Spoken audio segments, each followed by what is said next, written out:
একটুখানি লবণ দিয়ে আলুটাকে সিদ্ধ করে নেব, যাতে আলুর ভিতরে নুনটা ভালোভাবে ঢুকে যায়।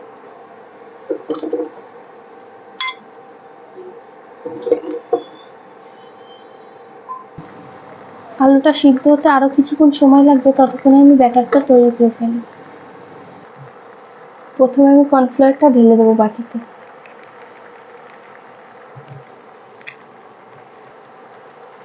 এবার আমি ময়দাটা ঢেলে দেবো। এবার আমি পরিমাণ মতন লবণ দিয়ে দেবো, একটুখানি গোলমরিচ গুঁড়ো দেবো, একদম অল্প পরিমাণে হলুদ গুঁড়ো দেবো। এবার পরিমাণ মতন একটু লঙ্কার গুঁড়ো দিয়ে দেবো। এটাকে ভালো করে নাড়িয়ে চাড়িয়ে নেব। এবার আমি পরিমাণ মতন জল দিয়ে দেবো।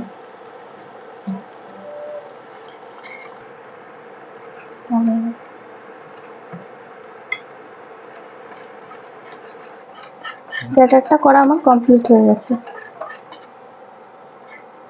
এরকমই ঘনত্ব রাখতে হবে।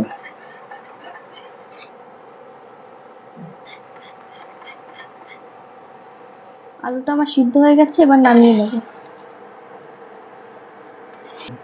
ভালো করে জলটাকে ছেঁকে নেব।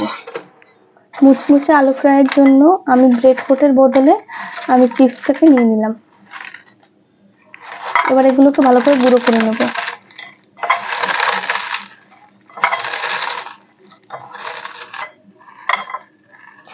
আমার চিপসটা গুঁড়ো করা হয়ে গেছে, দেখুন কত সুন্দর গুঁড়ো হয়েছে।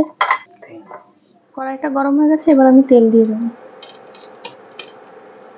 তেলটা গরম হচ্ছে, ততক্ষণে আমি আলুটা ব্যাটারের মধ্যে দিয়ে ভালো করে মাখিয়ে নিই।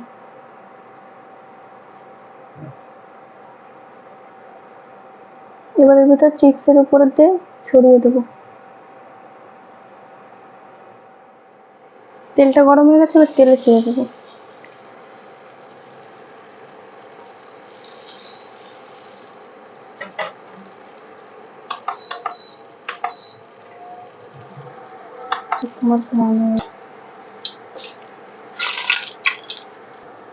আমার সব আলুগুলো ফ্রাই হয়ে গেছে, এবার এগুলো নামিয়ে নিচ্ছি। দেখতে কতটা সুন্দর হয়েছে, খেতেও কিন্তু তার থেকে বেশি ভালো। দেখতে কিন্তু সত্যিই অসাধারণ হয়েছে। আমি তোমাদেরকে একটা ভেঙে দেখাবো, ভিতরটা কত সুন্দর সিদ্ধ হয়েছে, দেখতেই পাচ্ছ। এটা তোমরা বাড়িতে একবার ট্রাই করে দেখতে পারো, তোমাদেরও খুব ভালো লাগবে। আর বাচ্চাদের টিফিনে এটা দিলে বাচ্চারা খুশিও হবে আর টিফিনটাকে পুরোটা শেষ করবে। ভিডিওটা যদি ভালো লাগে একটা লাইক, কমেন্ট আর চ্যানেলটিকে সাবস্ক্রাইব করে দিও। পাশে থাকা বেল আইকনটিকে প্রেস করে দিও আর ভিডিওটাকে প্রচুর পরিমাণে শেয়ার করো।